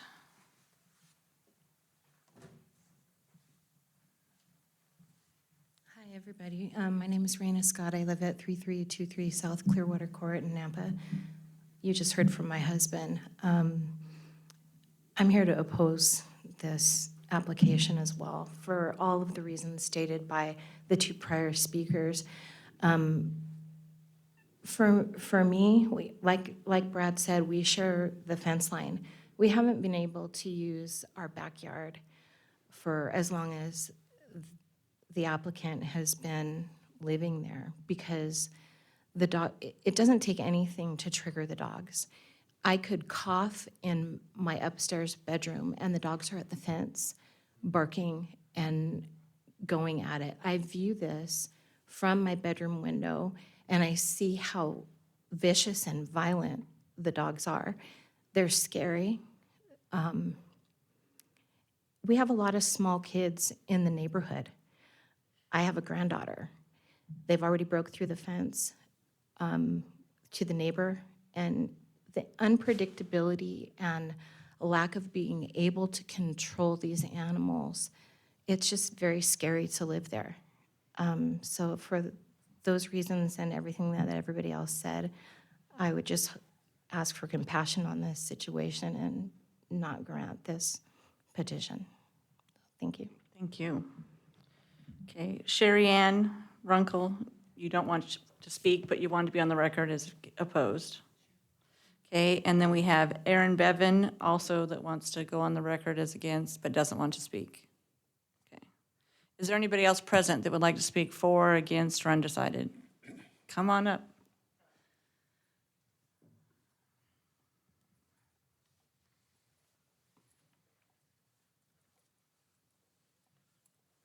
Thank you. My name is Mark Summers. I live at 4378 East Alderstone Street. I'm about 4 doors away from the park, Osborne Park. 2 years ago, I was walking my dog on a leash, and I was headed north on the path going through Osborne Park. And these 2 dogs that this man owns were loose. They came all the way from their house. They came to the park and they attacked my dog as we were walking away. I didn't see it until I looked down and my dog is being mauled by these 2 dogs. I did as much as I could to fight these dogs off, but they were very persistent. I'd try and kick at them and they just back away long enough while the other one's biting, the other one's sort of baiting me, I guess. But anyways, this is not one time that these dogs got out. That was the first time that they got out that I ever seen the dogs before. And some people came running and they sort of spooked the dogs off finally. But these dogs, supposedly, the lady that owns the dogs came down, she apologized, and she says, this never happened before. The dogs got past me at the front door as I was trying to leave. And I sort of thought, well, maybe I should file a report, but then I thought, well, okay, this is gonna be a one-time thing. It shouldn't happen again, but it has happened again. And these dogs are dangerous. I don't think that they should even be in the community there. I don't even know why they have 4 dogs that are just, 2 dogs are too dangerous as it is. They shouldn't be in that community. We have too many kids going to school, coming from. It's a danger to anybody that walks a small dog. There's a lot of dogs that come and go from that park. And if those dogs know where the park is, they know where they can go have some fun eating a dog that somebody else is walking. So I oppose giving this man a permit, and I hope that the city will find a way to make these dogs leave the community, because we have a nice community with lots of friendly people and friendly dogs. Thank you very much. Thank you. Okay, anybody else? Come ahead.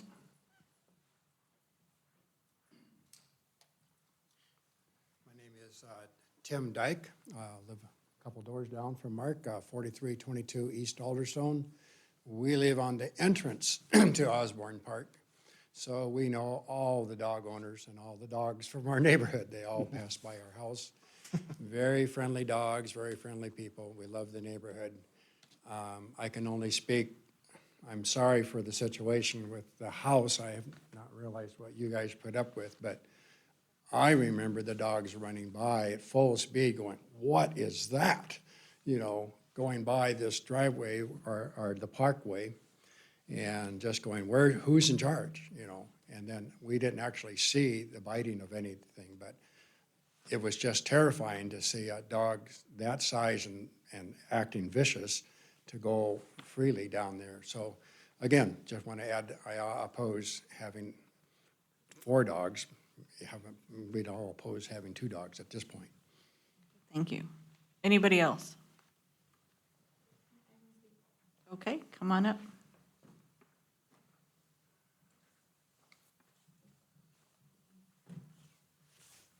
Good evening. My name is Barbara Smith. I live at 4101 East Switzer Way. I actually saw the attack that happened here on Mark and his dog Hurley. I have never seen 2 dogs behave that way. And when I saw that happen, me myself as an Army veteran, I was scared. And fortunately, I did not have my dogs with me. But, you know, as soon as I saw Mark fall down, because he did get caught up in Hurley's leash, because Hurley was on his leash at the time, I was scared that the dogs would seriously hurt Mark and the dog Hurley. So I would like to oppose this. Thank you. Thank you. Is there anybody else left that hasn't testified? Okay, I think we got the whole room. Okay. All right, sir, do you want to address some of these concerns that the neighbors have expressed?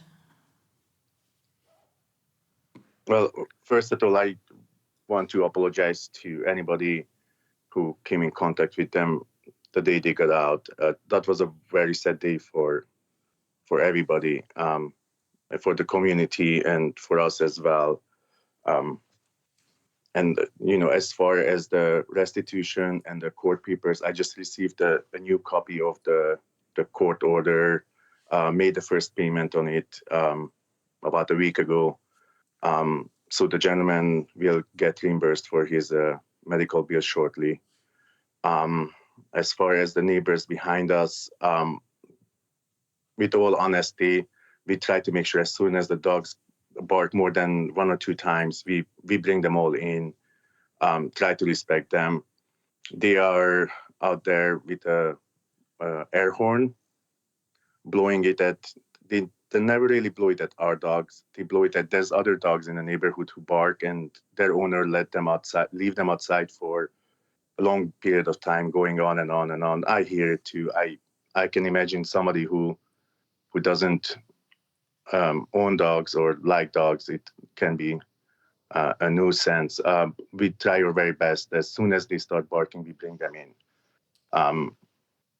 As far as the broken fence, that was between both of the dogs, between our house and the neighbor to the north of us, and that fence got fixed within an hour. The broken fence board, hour or two. They called me. I took off from work, came home, and fixed it right away. And actually, I believe the neighbor's dog wasn't outside at the time when my dogs jumped over the broken fence, or the hole in the fence. Other than that, we had these dogs for a long time. They're really nice and cuddly inside. I don't know when they were off leash. That sounds. I totally understand that. That sounded terrifying.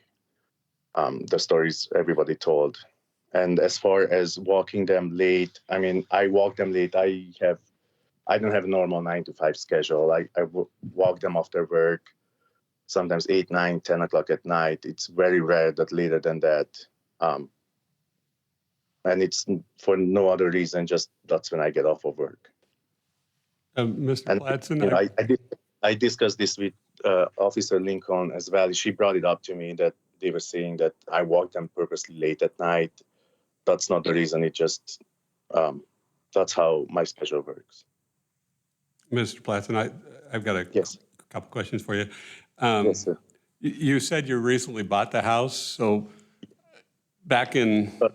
That was the delay and the back and forth with animal control with Officer Lincoln. We stayed in touch with her because originally when we were trying to get the CUP, we needed a signature from the owner of the property. Yeah. And as I mentioned, we were going through a property management. We requested a signature, and I don't know if they just didn't care or didn't get it, or maybe the owners already knew that they're putting the house up on a market. So my question though is on a report from Officer Lincoln on 5/17 of 22, yes, you stated that you still had the 4 dogs and you were given a notice to vacate. Was that from the property management company? No, that was from. It wasn't a notice to vacate. They gave us a notice that they're putting the house up for sale. I think Officer Lincoln might have misunderstood it. We explained it to her that they're putting the house up for sale. They just notified us the day before I talked to her. I remember the incident, that they're putting the house up for sale. And we talked to her and she said, well, in that case, let's wait a little bit, see what happens, because there's no reason to get a CUP if we have to move. And then the previous owner offered it to us a little bit later, maybe a week or 2 later. They offered it to us if we wanted to buy the property. Okay, and my other kind of question or concern or comment these are pretty big dogs, and they were out on your roof, and they jumped off the roof? I guess. That kind of concerns me, that if they can get out on the roof and they're not afraid to jump, they can go pretty much anywhere if a window's open. Well, ever since, that was March 28th, we make sure that the windows are shut. We have gates in the house. The dogs stay in a crate when we're not at home. They crated. yeah, nobody, like animal control and the police officer were like, well, I believe the police officer said that he had heard or seen something like this before. But yeah, it was a very odd incident. I agree. Anybody else have any questions for him? Okay, thank you very much. You're welcome. Motion to close public hearing. Been moved and seconded to close public hearing. All those in favor? Aye. Any opposed? Okay, public hearing is closed. I have a question for staff. This goes back to the, if we deny, what can the city do if he just continues to live and have 4 dogs? Madam Chair and Commissioner, the animal control would take over the situation and they would do whatever they do to follow their code as far as they would have to get rid of 2 dogs. They would still be able to have 2 dogs there per the zoning code.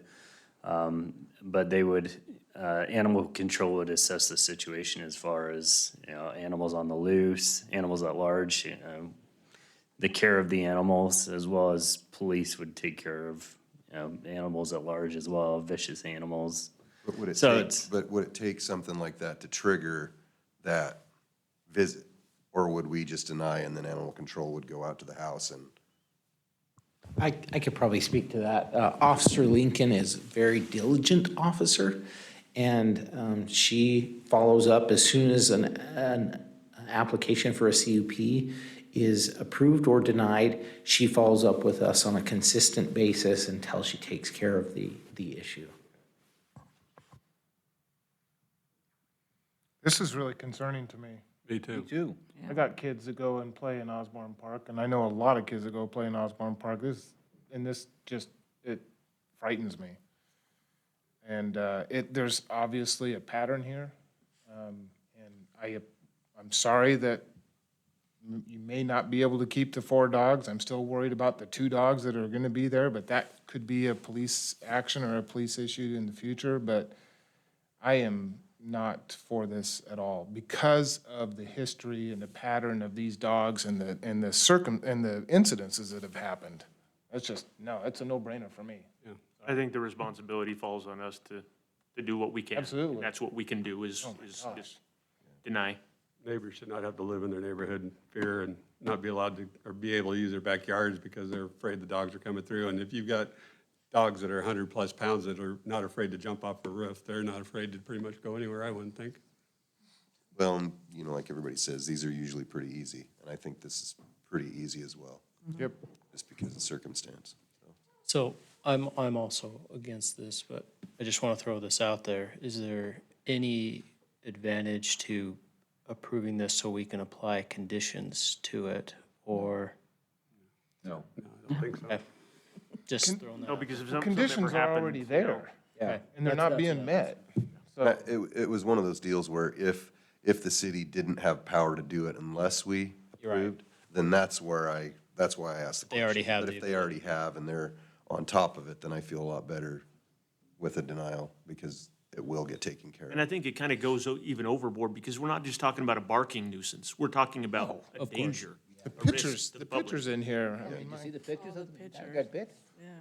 So all right, sorry. I guess my concern is there still could be 2 vicious dogs there. Right. But there's nothing we can. And there's do about nothing we can that. do about that.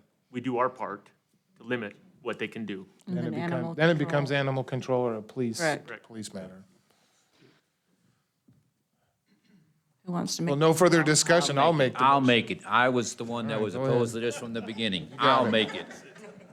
You got it. Let the old guy have it, would you? No, please, you guys, we can't have outbursts from the gallery, I'm We don't sorry. want we don't need clapping or anything like that. We'll just make the motion. I move to deny the conditional use permit for a non-commercial kennel license for 4 dogs in a RS6 zoning district at 3346 South Wood River Avenue for Andreas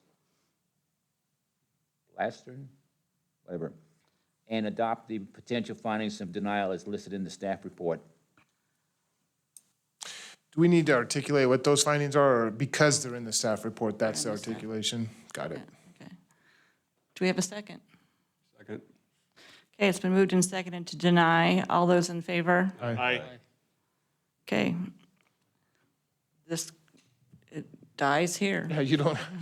I don't have to read the Anything thing. For an appeal process? He can appeal it, though. Yeah. You have 15 days to appeal our decision. Do I need to read the thing, Rodney? No, I think you've covered it with that. Okay, 15 days, okay. All righty. Okay, our final item tonight is Thank you all for coming. is a development agreement modification for Fuller 84 Business Park. I wonder who's going to come up and talk to us. Last man standing. Since he was doing Daniel's work, we might as well approve it now, right?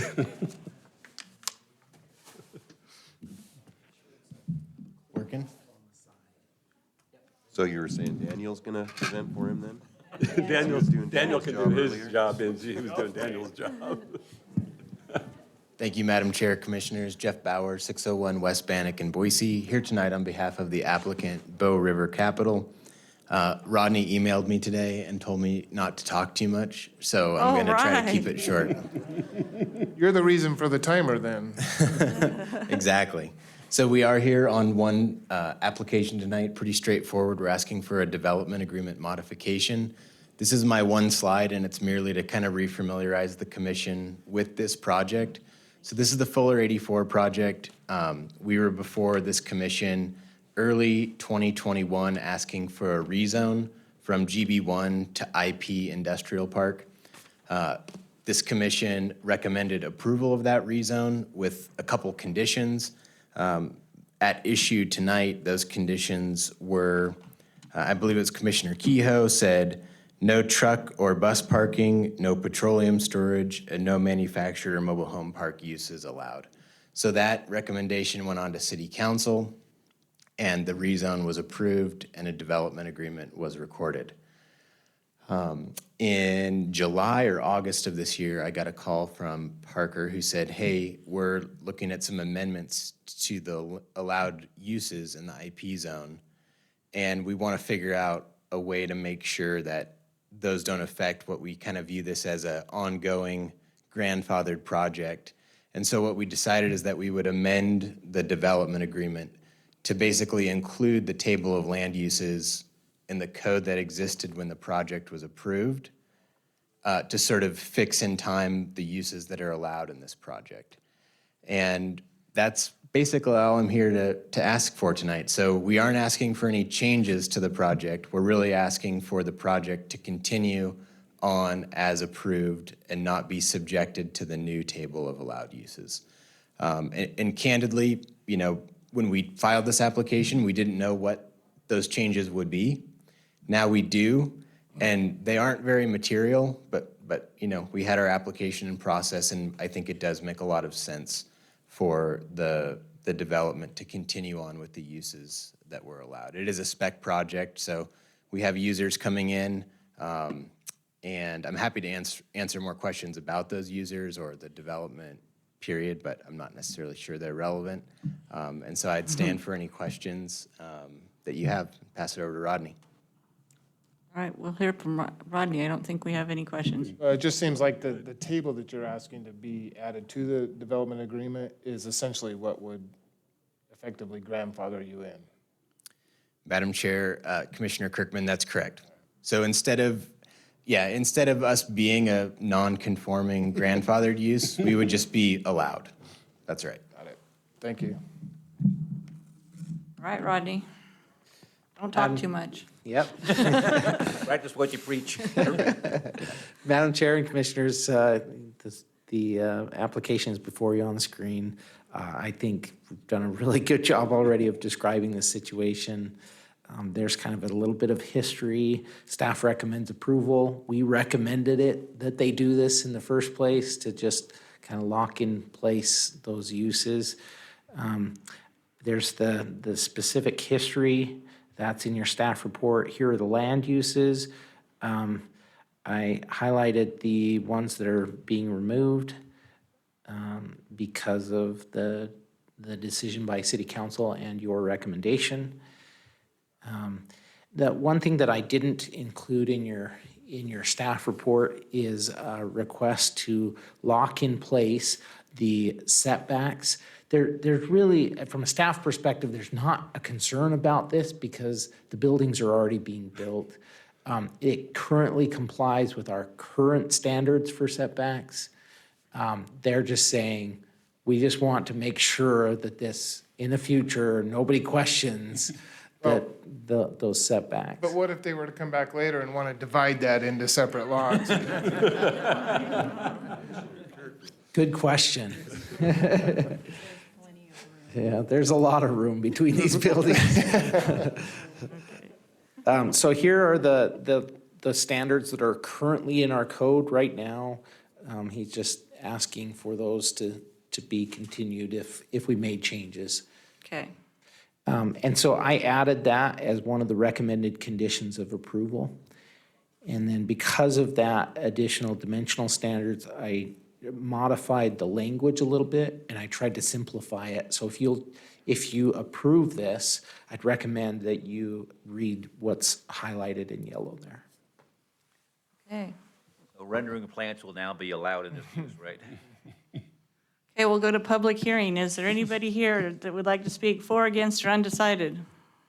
I saw Daniel raise his hand. Any questions for the applicant? Yeah, sorry, Jeff, real quick question. So you brought in the whole table, so I think you said this and I just didn't catch it. So you brought in the whole table that's currently allowed. Does that bring back the uses that we didn't allow before? No. Where is it? I just didn't see. He crossed them out. They're marked off. Okay, just not in this thing that we have. Okay. Madam Chair, Commissioner Morgan, I think, so staff and myself will work on a final the final version of the modified development agreement. But currently, the way it reads is the original conditions of approval are still an attachment. I think it's Exhibit C, and it says, thou shalt not do those 4 uses. So it's still in there. Thou shalt not. So are there, okay. I'll find, I'm sure it's in there. It is on page. And I guess, are there any particular uses you're worried about losing, or I think you kind of mentioned that you don't know? Well, It's just, yeah, it is, Madam Chair, Commissioner Morgan, it is a spec project, so we don't know. But again, when we had this conversation, myself and staff, I think in August of this year, we weren't really sure what the amended land use table would look like or whether the dimensional standards would be touched. So that's kind of why we just wanted to lock it in. locked it all in. And again, the changes to the land use table aren't that significant for the uses that we anticipate. That's what I was wondering, is if you saw something there that you were worried about, but it doesn't sound like it. Not really, to be candid with you. This isn't by any means comprehensive, but I just tried to kind of eyeball what the changes were. For instance, automobile truck repair is no longer allowed. One that might impact us is equipment sales, large, heavy equipment. That could be something that we end up doing. One difference now, I mean, essentially you try to check off some of the more agricultural, industrial uses, which are things we're not interested in doing, so. Awesome. Thank I found it. After he I'm gets sorry, done I'm wasting everybody's time. Thank you. Okay. Thanks, Jeff. Thank you. Yeah, I'd entertain a motion to close public hearing. Moved. Second. Been moved and seconded to close public hearing. All those in favor? Aye. Any opposed? Okay, public hearing is closed. Since I bothered everybody with my questions, I moved. Madam Chair, I move to recommend approval of the development agreement modification of ordinance 4582, July 27th, 2021, with all staff recommended conditions presented at the public hearing for the Fuller 84 Business Park addressed on 5350 and 5300 East Franklin Road for Givens Pursley LLP representing RE2 Industrial V LLC and RE2 Industrial V2 LLC, and that's it? There's no, okay, good. Do we have a second? Second. Okay, moved and seconded to approve. All those in favor? Aye. Any opposed? Okay. Take my ball and bat and go home. Goes on to city council. Thank you for being patient with us tonight.